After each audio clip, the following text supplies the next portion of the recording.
Hello everyone, welcome to the class of English grammar. दोस्तों, कैसे हैं आप सभी? उम्मीद करता हूं ठीक होंगे, स्वस्थ होंगे और मस्त होंगे।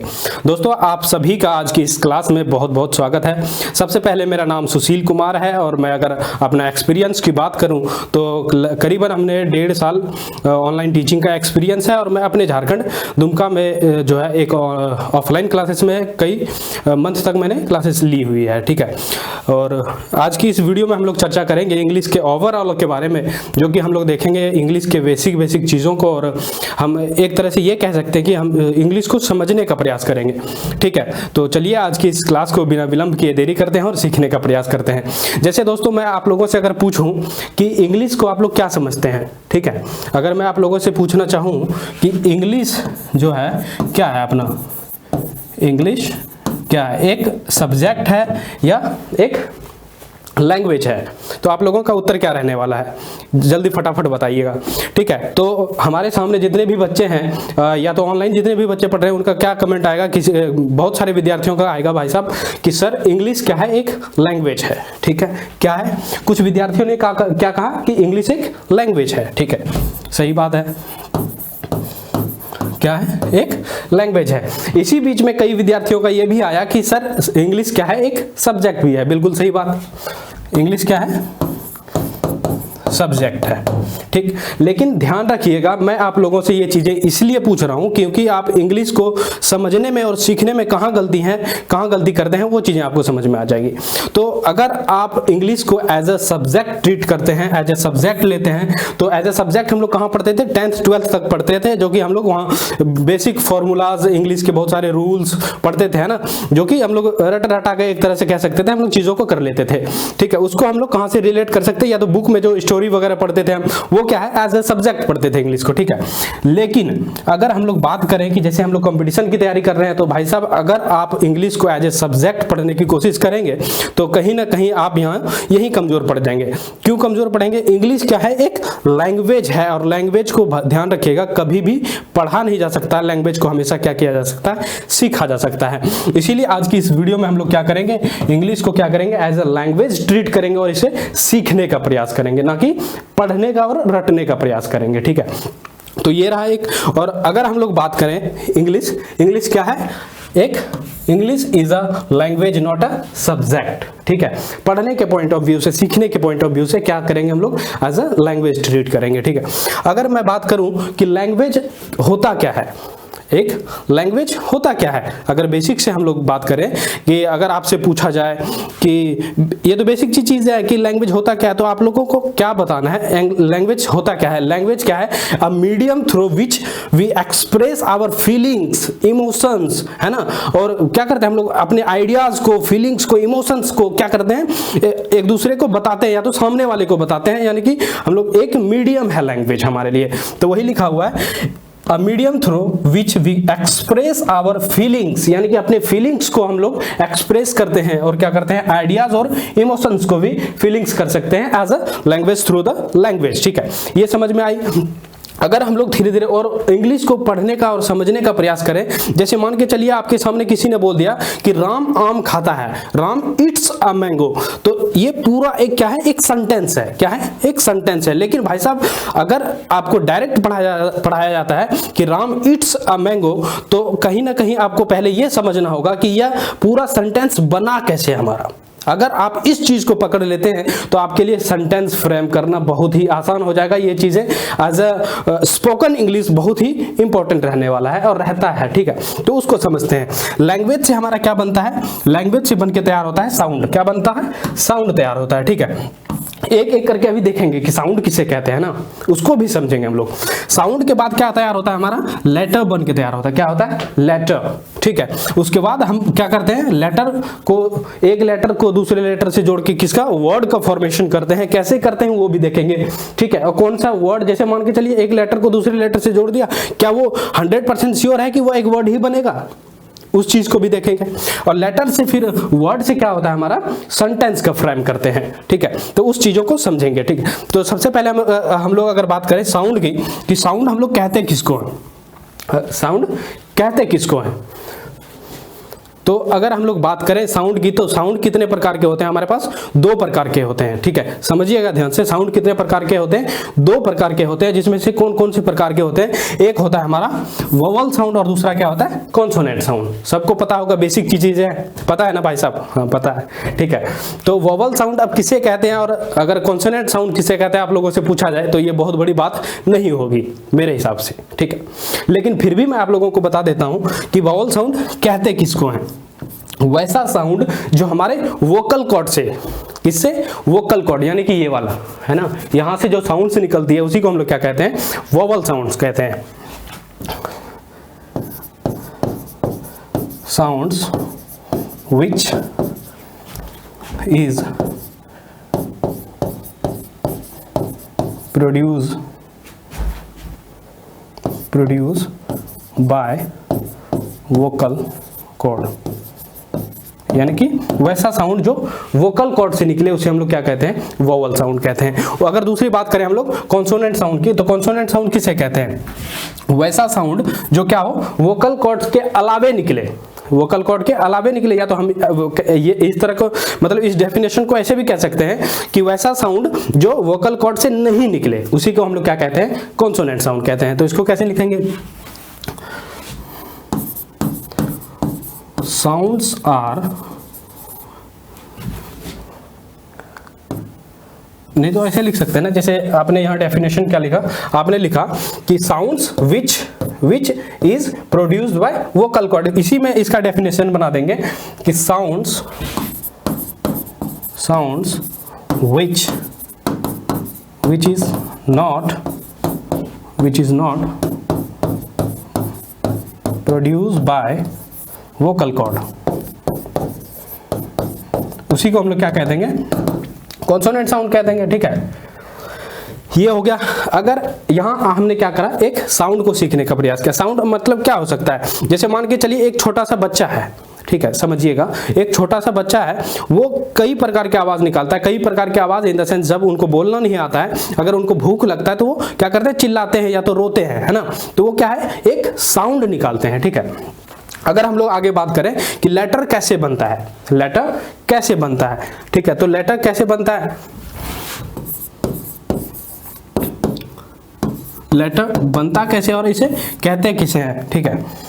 तो इसको समझने का अगर प्रयास करें, जब साउंड को एक फॉर्मेट दे दिया जाता है, क्या किया जाता है? जब एक फॉर्मेट दे दिया जाता है उसी को हम लोग क्या कहते हैं? लेटर कहते हैं। जैसे मान के चलिए कोई, पहले इमेजिन कीजिएगा थोड़ा सा कि जब हमारे पूर्वज लोग होंगे तो उन्होंने क्या किया होगा? मान के चलिए किसी ने कुछ शब्द बोला, ठीक है, पहले तो पता नहीं था क्या बोल रहे हैं, जैसे बोल दे ए, तो कोई बुद्धिमान व्यक्ति था उसी में से, उसने क्या किया भाषा? ऐसे लिख दिया, स्ट्रक्चर दे दिया एक, क्या कहा कि आज के बाद जो है ना ए है, ये क्या पढ़ेंगे? इसको ए पढ़ेंगे। तो क्या किया? साउंड को ही रिटर्न फॉर्म दे दिए, जिसी को हम लोग क्या कह देते हैं? लेटर कह देते हैं। यहां तक समझ में आया? आई थिंक समझ में आ गया होगा, ठीक है। अगर हम लोग लेटर की बात करें तो लेटर कितने प्रकार के होते हैं? लेटर भी 2 प्रकार के होते हैं। पहला कौन सा होता है? वोवल लेटर, और दूसरा कौन सा होता है? कॉन्सोनेंट लेटर, ठीक है। इसको और डीप में हम लोग पढ़ सकते हैं, लेकिन अभी डीप में नहीं जाएंगे, अभी चीजों को धीरे धीरे समझते चलेंगे, ठीक है। अगर हम लोग आगे बात करें, आगे बढ़े, तो आगे हमारे पास निकल के आता है total number of vowel sound कितने होते हैं? बहुत ही आसान सा सवाल। तो भाई साहब आप बोलेंगे कितना? 5 होते। क्या पूछ रहे हो सर? बच्चों वाली सवाल है ना। लेकिन इससे आप लोगों को एक चीज समझ में आएगा कि ये जो 5 प्रकार के साउंड होते हैं ना भाई साहब, इससे करीबन 20 प्रकार के साउंड और निकलते हैं। क्या कहा मैंने? कि ये जो 5 साउंड्स हैं हमारे, कौन से साउंड? वोवल साउंड जो है, उससे कई प्रकार के, मतलब कई प्रकार के नहीं, 20 प्रकार के कम से कम साउंड निकल कर आते हैं। कैसे आते हैं? एग्जांपल से समझिएगा। जैसे पहला शब्द लिया हमने राइट, क्या लिया?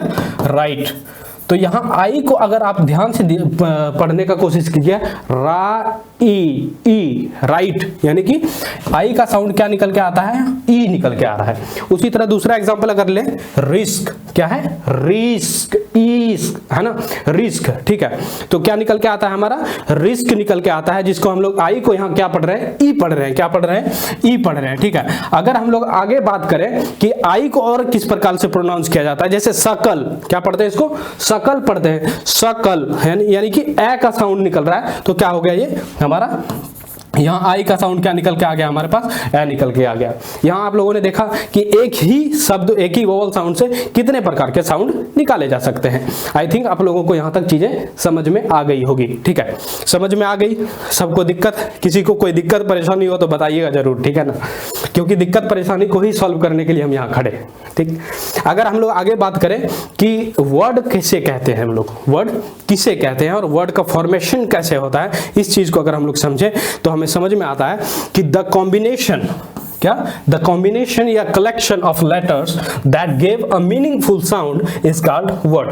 ठीक है, यानी कि एक लेटर को जब हम दूसरे लेटर से क्या करते हैं, ऐड कर देते हैं, जोड़ देते हैं, तो हमारा क्या बन के तैयार होता है, वर्ड। लेकिन वो वर्ड हम कब कहेंगे कि वर्ड बन के तैयार हुआ, जब क्या होगा, उनका मीनिंगफुल साउंड निकलेगा, उसी को हम लोग क्या कहेंगे, वर्ड कहेंगे। ठीक है, यहां तक समझ में आई होगी। अगर हम लोग एग्जाम्पल से समझे, जैसे हमने एक शब्द लिखा, मान के चलिए एग्जाम्पल एक ले लेता हूं मैं, कि एक शब्द मैंने लिखा ODG, क्या है ये? अगर देखें तो O plus D plus G, यानी कि 3 लेटर्स को जोड़ के हमने क्या बनाया, एक शब्द बनाया।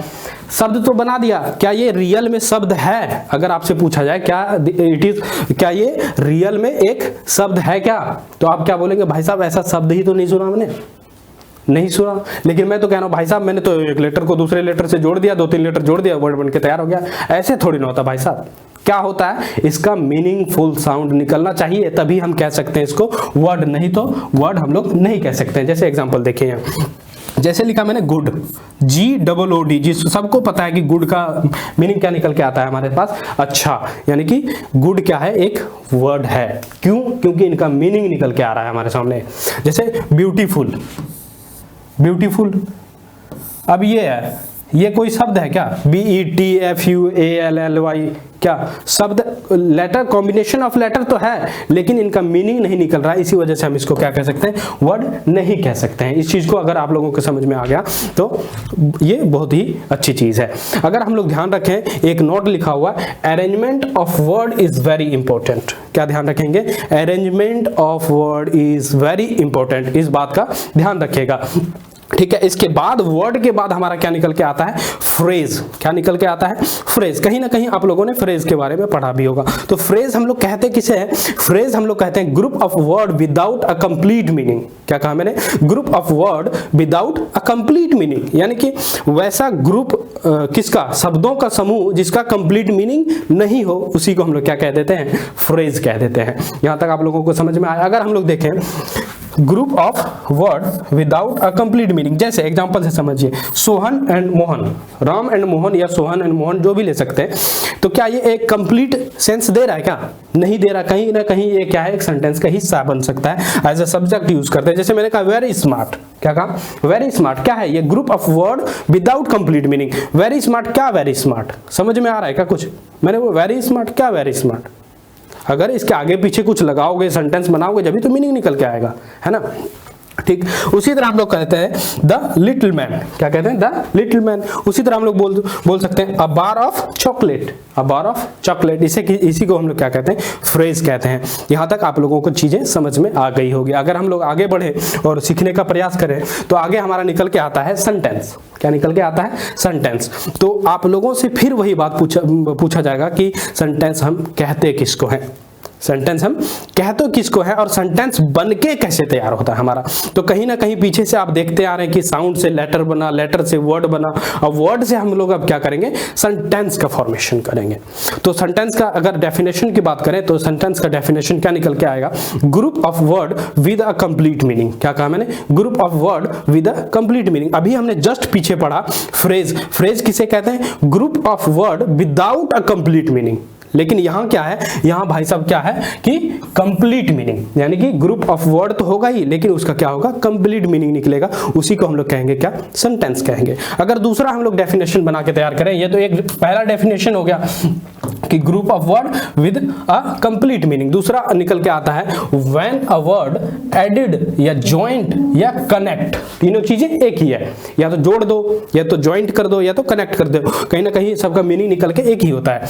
यानी कि क्या हमने, when a word added, joint और connect with other word and make a meaningful sound is called sentence. Simple सी बात, यानी कि हमने ये कहा कि व्हेन ए वर्ड, जब एक वर्ड को दूसरे वर्ड से जोड़ा जाता है और एक मीनिंगफुल साउंड निकल कर हमारे सामने आता है, उसी को हम लोग क्या कह देते हैं, सेंटेंस कह देते हैं। जैसे एग्जांपल से अगर हम लोग समझे तो एग्जांपल जैसे मैंने कहा कि मैं कल बाजार गया था। क्या कहा मैंने? मैं कल बाजार गया था, ठीक है। इसी सेंटेंस को अगर मैं दूसरी तरह से कहूं कि मैं बाजार था गया कल, क्या कहा मैंने? चीजें तो वही कह रहा हूं मैं, ठीक है, लेकिन यहां क्या देखेंगे कि अरेंजमेंट ऑफ वर्ड जो है वो कहीं ना कहीं आगे पीछे है, या तो सही जगह जहां होना चाहिए वहां नहीं है। तो क्या ये एक सेंटेंस होगा? दो एग्जाम्पल है, मैं कल बाजार गया था एक, और दूसरा है मैं बाजार था गया कल। तो arrangement of word is very important, इसीलिए ये वाला सेंटेंस हम लोग नहीं कह सकते हैं, बल्कि हमारा सेंटेंस, सही सेंटेंस क्या होगा, मैं कल बाजार गया था। उसी तरह हम लोग इंग्लिश में अगर बात करें, क्या आई ब्रेकफास्ट एट, ठीक है, आई ब्रेकफास्ट एट, ठीक है, नहीं, क्यों? क्योंकि सब्जेक्ट के बाद हम लोग क्या करते हैं, वर्ब का यूज करते हैं, उसके बाद अदर वर्ड का यूज करते हैं। तो यहाँ क्या है, आई के बाद, यानी आई क्या है हमारा, सब्जेक्ट है, सब्जेक्ट और वर्ब का यूज कहाँ कर रहे हैं हम, सेंटेंस के एंड में कर रहे हैं। तो इसीलिए कहीं ना कहीं ये हमारा गलत हो जाएगा और सही हमारा सेंटेंस बन के क्या तैयार होगा, आई एट ब्रेकफास्ट। ठीक है, यहां तक आप लोगों को उम्मीद है कि आप लोगों को समझ में आ गया होगा। अगर समझ में आ गया होगा तो हम लोग क्या करेंगे, धीरे धीरे आगे बढ़ने का प्रयास करते हैं। जैसे मैं बार बार कह रहा हूं एक ही चीज को, अरेंजमेंट ऑफ वर्ड या arrangement of letter is very important. मैंने अभी सेंटेंस समझाते टाइम भी कहा कि arrangement of word is very important. तो अरेंजमेंट का मतलब क्या होता है सर, ये तो बताओ। आप तभी से कह रहे हैं अरेंजमेंट अरेंजमेंट अरेंजमेंट, लेकिन इसका मतलब तो बताओ कि अरेंजमेंट हम लोग करें कैसे, अरेंज इसको करें कैसे और सीखें कैसे इसको। ठीक है, तो घबराइए मत, मैं आप लोगों को कंप्लीट चीजें बताऊंगा और कंप्लीट पढ़ाऊंगा। मैं आप लोगों को यहां तक गारंटी दे सकता हूं कि अगर आप लोग मेरे साथ इंग्लिश कंटिन्यू कर लेंगे तो कहीं ना कहीं आपको फील होगा, अंदर से फील होगा कि हाँ मैंने इंग्लिश सीखा है, सीख लिया है। ठीक है, तो आइए हम लोग बात करते हैं। मैं क्या कह रहा हूं, arrangement of word is very important. तो अरेंजमेंट का मतलब क्या होता है, अरेंजमेंट का मतलब होता है स्ट्रक्चर, सेंटेंस का स्ट्रक्चर कैसे बनता है। ठीक है, अगर हम लोग स्ट्रक्चर को समझने का प्रयास करें तो एक सेंटेंस में क्या होता है, हमारा सब्जेक्ट भी होता है। ठीक है, क्या होता है, सब्जेक्ट होता है, वर्ब होता है और ऑब्जेक्ट होता है। अगर मैं आप लोगों को यहाँ एक चीज बताने का प्रयास करूं कि किसी भी सेंटेंस में मेन पार्ट हमारा क्या होता है, मेन पार्ट क्या होता है, तो मेन पार्ट हमारा निकल के आता है जो कि हमारे सेंटेंस में टेंस को डिसाइड करता है, वो क्या कहलाता है, हमारा वर्ब कहलाता है। यानी कि हम लोग कह सकते हैं the king of the sentence is verb. क्या कह सकते हैं, the king of the sentence, the king of the sentence. ठीक है, उसी को हम लोग क्या कहते हैं, वर्ब कहते हैं। ठीक है, और सब्जेक्ट हमारा क्या हो सकता है, डूअर भी हो सकता है, नॉन डूअर भी हो सकता है, नाउन भी हो सकता है, प्रोनाउन भी हो सकता है। जैसे डूअर क्या होता है, जैसे मैंने कहा आई क्या है, एक सब्जेक्ट है। मैंने एग्जांपल में ले लिया टेबल, टेबल भी क्या है, एक क्या है, नॉन डूअर है, लेकिन एज अ सब्जेक्ट हम लोग यूज करते हैं। जैसे अगर हम लोग नाउन की बात करें, नाउन की बात करें, ठीक है, या तो हम प्रोनाउन की बात करें, जैसे Ram, Ram is a good boy. क्या कहा मैंने, Ram is a good boy. तो राम की जगह में हम लोग क्या, राम क्या है, नाउन है, और नाउन को हम लोग क्या यूज किए हैं, एज अ सब्जेक्ट यूज किए। इसी जगह में हम लोग यूज कर सकते हैं he is a good boy, he is a good boy. तो ही क्या है, हमारा प्रोनाउन है, क्या है, प्रोनाउन है, लेकिन यूज कहाँ कर रहे हैं, एज अ सब्जेक्ट ही यूज कर रहे हैं। ठीक है, तो ये चीजें समझ में आई होगी। अगर हम लोग आगे बढ़ें और समझने का प्रयास करें, एक बहुत ही बेहतरीन सा कॉन्सेप्ट, बहुत ही एक नए अंदाज में अगर आप लोग सीखने का प्रयास करें तो बहुत ही प्यारा कॉन्सेप्ट है ये, कि ऑलवेज आर्टिकल, जैसे हम लोग आर्टिकल चैप्टर पढ़ते हैं, आर्टिकल में क्या पढ़ते हैं, हम लोगों को सिंपली बताया था कि आर्टिकल ए एन और द क्या होता है, आर्टिकल होता है। लेकिन आप लोग ध्यान रखिएगा कि आर्टिकल हमेशा ए और एन ही होता है, द कुछ अलग चीजें होती है जिसको अलग तरीके से पढ़ा जाता है। वो जब हम लोग आर्टिकल पढ़ेंगे तो इसको बहुत ही बेहतर तरीके से समझेंगे, जिससे आप लोगों को फील होगा कि हाँ मैंने पढ़ा, कुछ सीखा। ठीक है, तो इस कॉन्सेप्ट में हम लोग ये पढ़ेंगे, article always used before the noun in the sentence, यानी कि किसी भी सेंटेंस में हम लोग अगर आर्टिकल का यूज करते हैं तो कहां करते हैं, बिफोर द नाउन, यानी कि नाउन से पहले करते हैं। ठीक है, जैसे पहला हमारा क्या बनता है, आर्टिकल प्लस नाउन। अगर हम लोग स्ट्रक्चर देख ले कि पहले आर्टिकल लगाते हैं हम लोग, उसके बाद किसका यूज करते हैं, नाउन का यूज करते हैं, सिंपल। जैसे अगर हम लोग बात करें कि एग्जाम्पल भी देखेंगे, तीनों कॉन्सेप्ट का एग्जाम्पल भी देखेंगे। और दूसरा हमारा कॉन्सेप्ट होता है article plus adjective plus noun, यानी कि मान के चलिए कोई आर्टिकल है, उसके बाद एडजेक्टिव यूज कर लिया, उसके बाद हम लोग नाउन का यूज कर लिए, तो क्या ये स्ट्रक्चर सही होगा, तो बिल्कुल सही होगा। क्यों? क्योंकि यहाँ जो आर्टिकल का यूज किया गया है किसके लिए किया गया है, नाउन के लिए यूज किया गया है, ना कि बीच में जो एडजेक्टिव है उसके लिए यूज किया जा रहा है। इसको एग्जाम्पल से समझेंगे, अभी घबराना बिल्कुल भी नहीं है। उसके बाद अगर हम लोग देखें कि आर्टिकल होगा, उसके बाद एडवर्ब होगा, उसके बाद एडजेक्टिव होगा, उसके बाद अगर नाउन का भी यूज करते हैं तो ये आर्टिकल हमेशा किसके लिए आएगा, नाउन के लिए आएगा, ना कि इसके बगल में जो एडजेक्टिव लिखा हुआ उसके लिए आएगा, ना कि ये एडवर्ब के लिए आएगा। इसको हम लोग एग्जांपल से कैसे समझ सकते हैं, जैसे एग्जांपल है राम इज अ ऑनेस्ट। क्या है, राम इज अ ऑनेस्ट। तो क्या ये सेंटेंस सही है क्या? अगर आप लोगों से पूछा जाए राम इज अ ऑनेस्ट, क्या ये सेंटेंस सही है? ठीक है। अगर हम लोग बात करें Sohan is a honest boy, क्या कहा मैंने, Sohan is a honest boy, तो यहां देखेंगे गौर से, अगर बॉय क्या है हमारा, नाउन है, क्या है, नाउन है, और यहां आर्टिकल का यूज किया गया है ए, तो ए आर्टिकल किसके लिए, ऑनेस्ट के लिए यूज किया जा रहा है क्या? अगर समझेंगे तो समझेंगे कैसे, फील कीजिए चीजों को। ठीक है, कि Sohan is a honest boy, honest boy, यानी कि सोहन जो है एक ईमानदार लड़का है, तो यहाँ कहीं ना कहीं आपको समझ में आएगा कि नाउन का जो आर्टिकल का यूज है किसके लिए किया जा रहा है, नाउन के लिए किया जा रहा है। उसी तरह हम लोग देखें Sohan is an honest boy. ठीक है, देखिएगा आर्टिकल का यूज ए और एन, ये भी ध्यान रखना है कि किसका यूज कहाँ करते हैं। मान के चलिए सेम सेंटेंस है, Sohan is a honest boy, Sohan is an honest boy, तो कौन सा सेंटेंस सही होगा? आर्टिकल यहां भी ए लगा हुआ है, यहां आर्टिकल एन लगा हुआ है। ठीक है, तो ये आपको इतना तो आना चाहिए। ये आएगा कब, जब आप मेरे से इंग्लिश पढ़ेंगे तो मैं बिल्कुल डीप में बताऊंगा कि आर्टिकल ए का यूज कहां करते हैं और आर्टिकल एन का यूज कहां करते हैं। इसका बिल्कुल भी टेंशन नहीं लीजिएगा, लेकिन भाई साहब यहां ध्यान रखिएगा। ठीक है, आर्टिकल कहाँ यूज किया गया है और किसके पहले यूज किया जा रहा है। और भले ही जैसे मैं कह रहा हूं कि आर्टिकल जो है हमेशा किसके, नाउन के पहले यूज किया जाता है, नाउन के लिए यूज किया जाता है, लेकिन उसके बगल में जो होता है उसका साउंड लिया जाता है आर्टिकल के लिए। ठीक है ना, तो यहाँ जो ऑनेस्ट है, ऑनेस्ट के लिए कौन सा आर्टिकल यूज किया जाएगा, ए यूज किया जाएगा या एन किया जाएगा, इसका हम लोग कब चर्चा करेंगे, जब इंग्लिश को, जब हम लोग आर्टिकल चैप्टर को पढ़ेंगे, बिल्कुल बेसिक तरीके से पढ़ेंगे और एडवांस लेवल तक जाएंगे। ध्यान रखिएगा, ठीक है, चीजों को समझिएगा।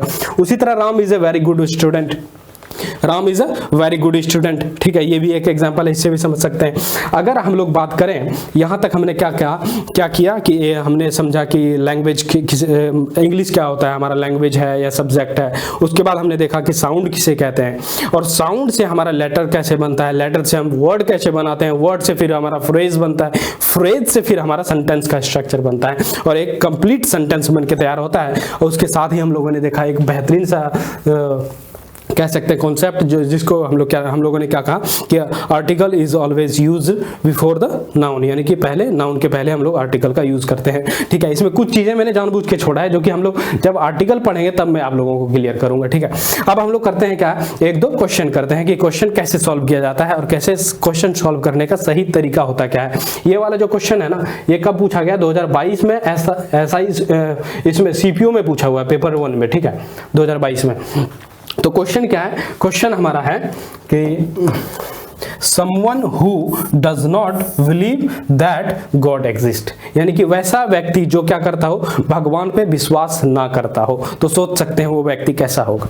ठीक है, ऑप्शन 4 हैं आपके सामने, आप डिसाइड कीजिएगा इसमें से राइट आंसर क्या है। पहला है डिवोट, दूसरा एथिस्ट, नन, प्रीस्ट। ठीक है, इसमें से अगर आप लोग देखेंगे कि वैसा व्यक्ति जो भगवान पे विश्वास नहीं करता हो, हिंदी में आप लोगों ने कहीं ना कहीं पढ़ा होगा मुहावरा, तो उसे हम लोग क्या कहते हैं, नास्तिक कहते हैं। इंग्लिश में क्या कहते हैं, एथिस्ट कहते हैं। तो इसका राइट आंसर अगर देखें तो क्या हो जाएगा, option number B is the right answer. ठीक है, अगर हम लोग बात करें नन तो आप लोगों को पता ही होगा, जैसे चर्च वगैरह में जो लेडीज रहती है ना, लेडीज हम लोग कह सकते हैं ना, जो पुजारी, मंदिर में एक तरह से हम लोग पुजारी बोलते हैं, लेकिन चर्च में क्या होता है, नन होता है। प्रीस्ट का मतलब क्या होगा, पुजारी हो गया हमारा। ठीक है, ठीक।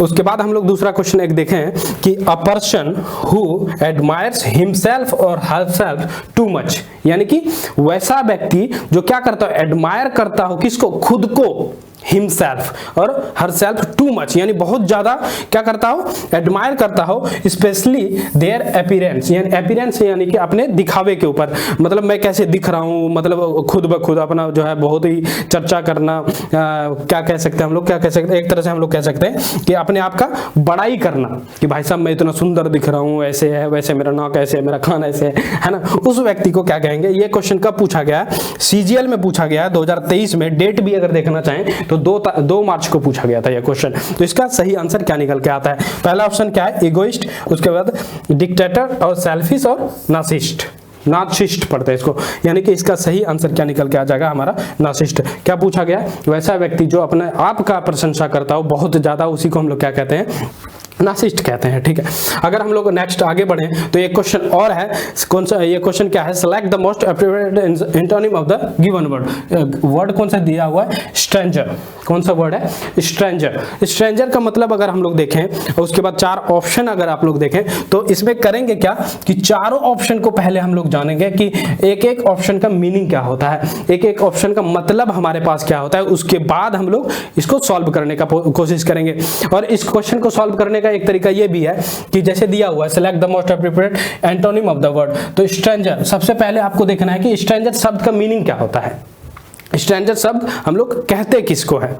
ठीक है, इसको समझेंगे। उसके बाद सॉल्व करने के दौरान आप लोगों जब मान के चलिए एग्जाम हॉल में बैठे हैं तो एग्जाम हॉल में तो उतना पता दिमाग लगाना है नहीं, लेकिन मैं पढ़ाने के पॉइंट ऑफ व्यू से अगर आप लोगों को बताऊं कि मैं आप लोगों को क्वेश्चन कैसे प्रैक्टिस करवाऊंगा, कैसे समझाऊंगा, तो मेरा तरीका ये रहेगा कि स्ट्रेंजर जो दिया हुआ ये शब्द, पहले इस शब्द के बारे में हम लोग डीप तरीके से जानेंगे कि ये शब्द का मतलब क्या होता है, इसका मीनिंग क्या होता है। इसको जानने के बाद ये हमारा 4 ऑप्शन जो दिया हुआ है, इस चारों ऑप्शन के बारे में जानेंगे। जब ये चारों ऑप्शन के बारे में आप जान जाएंगे तो हो सकता है मान के चलिए ये वाला वर्ड शब्द दिया हुआ है, हो सकता है ये वाला उठा के दे दे यहाँ, है ना, ये वाला शब्द दे दे, या तो हो सकता है ये वाला शब्द दे दे, कोई सा भी हो सकता है। तो हम यहाँ क्या करेंगे, एक क्वेश्चन में कितना 4 ऑप्शन और एक ये वर्ड दिया हुआ, 5 शब्दों का मीनिंग बिल्कुल ही बेहतर तरीके से समझेंगे। ये हमारा तरीका रहने वाला है। ये क्वेश्चन रहेगा आप लोगों के लिए, आप लोग बताइएगा इसका आंसर कमेंट बॉक्स में। ठीक है, अगर हम लोग बात करें कि मैं आप लोगों को वोकैबुलरी कैसे कराऊंगा, this is the biggest challenge, है ना, कि भाई साहब सर हमें वोकैबुलरी याद नहीं होती, हम जो है रट रट के पागल हो जाते हैं, दिन रात रटते रहते हैं कि वोकैबुलरी कैसे याद करें, कैसे याद करें, हम लोग क्या करते हैं रटने में लग जाते हैं।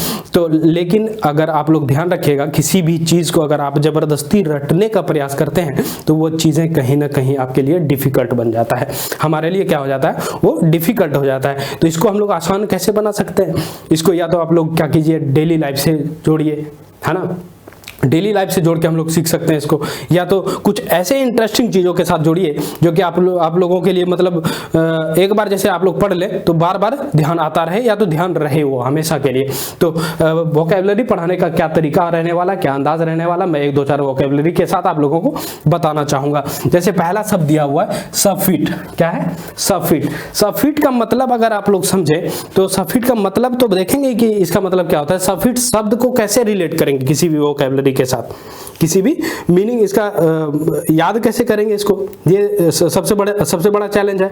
तो सबफिट के लिए मैंने यहाँ एक आयरन मैन का फोटो लगाया हुआ है। क्या लगाया हुआ है, आयरन मैन का फोटो लगाया, बड़ी मुश्किल से पकड़ के लाया हूँ भाई साहब इसे, है ना, बहुत परेशान किया इसने, उसके बाद पकड़ के लाया हूँ इसे यहाँ खड़ा करने के लिए। खड़ा क्यों किया है, आप लोगों के लिए ये खड़ा किया हमने। तो सबफिट का मतलब सर से लेकर फीट यानी कि पांव तक क्या है, लोहा ही लोहा है। आयरन मैन है भाई साहब तो क्या है, लोहा है। तो इसका मतलब क्या होता है, एक्सेसिव अमाउंट। सबफिट शब्द का अगर हम लोग मीनिंग देखें तो इसका मीनिंग क्या निकल के आता है, एक्सेसिव अमाउंट, यानी कि बहुत अत्यधिक मात्रा में, सर से लेकर पांव तक भाई साहब ने इतना लोहा पहन रखा है कि जो है बहुत अत्यधिक मात्रा में है इनका। तो सबफिट शब्द का क्या मीनिंग निकल के आया, इनका मीनिंग निकल के आया एक्सेसिव अमाउंट, यानी कि बहुत अत्यधिक मात्रा में। ठीक है, इस प्रकार से हम लोग याद कर सकते हैं। जैसे एक शब्द है साइनासोर। साइनासोर को हम लोग कैसे रिलेट करें, डायनासोर।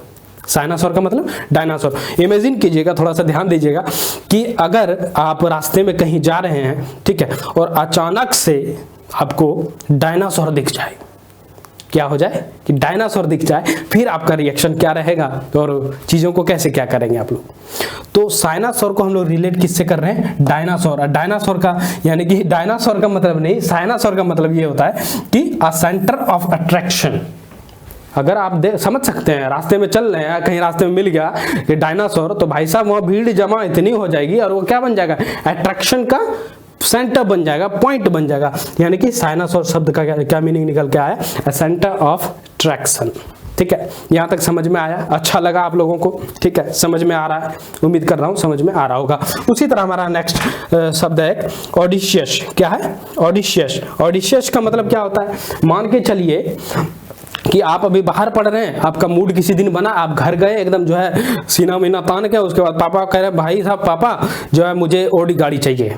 क्या चाहिए, ऑडी गाड़ी चाहिए। अब भाई साहब आप जो है इकलौते बेटा या बेटी ठहरे, तो पापा ने भी सोचा चलो इतना जब कर ही रहे हैं तो एक दिला देते हैं, तो आपको क्या किया, दिला दिया। सब इमेजिन करना है, हकीकत नहीं है ये, ठीक है। ऑडिशियस, ऑडिशियस शब्द को हम लोग कहाँ से रिलेट करेंगे, ऑडी से करेंगे। ऑडी से करेंगे क्यों, क्योंकि मान के चलिए अगर आपको इस उम्र में ऑडी दे दिया जाए और मार्केट में छोड़ दिया जाए, मार्केट में छोड़ दिया इन द सेंस आप ऑडी लेके मार्केट में जब बाहर निकलेंगे, भाई साहब एकदम जो है लेवल अपना मेंटेन करते हुए, रोंदते हुए जो है एकदम माहौल गर्म करते हुए निकलेंगे आप अगल बगल से।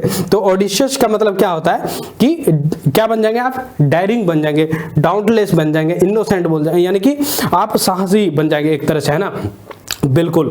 तो इस ऐसे हम लोग वोकेबलरी को याद कर सकते हैं। आई होप आप लोगों को ये सेशन पसंद आया होगा, ये वीडियो पसंद आई होगी। अगर वीडियो पसंद आई तो वीडियो को लाइक, शेयर और सब्सक्राइब, चैनल को सब्सक्राइब जरूर कीजिएगा। उम्मीद करता हूँ आप लोगों को ये सेशन समझ में आया होगा, ठीक है। और ये नहीं, इससे और हम लोग बेहतरीन चीज़ों को समझ सकते हैं और बहुत ही बेहतरीन तरीके से इंग्लिश को डील करेंगे। तो आप लोगों को कहीं ना कहीं ये फील होगा, आप लोगों को पूरा पढ़ने के बाद ये समझ में आएगा कि ये तो एक बहुत ही आसान तरीका था। हम लोग इंग्लिश को कहीं ना कहीं बहुत ही बड़ा चैलेंज समझते हैं, लेकिन इंग्लिश है क्या है, लैंग्वेज है, इसको पढ़ नहीं सकते, हम लोग सीख सकते हैं। इसी के साथ आज की इस वीडियो को हम लोग यहीं पे समाप्त करेंगे और मिलेंगे आप लोगों से बहुत जल्द। तब तक अपना ध्यान रखिए, ख्याल रखिए, मस्त रहिए, पढ़ते रहिए और हमारे साथ जुड़े रहिए। बहुत बहुत धन्यवाद।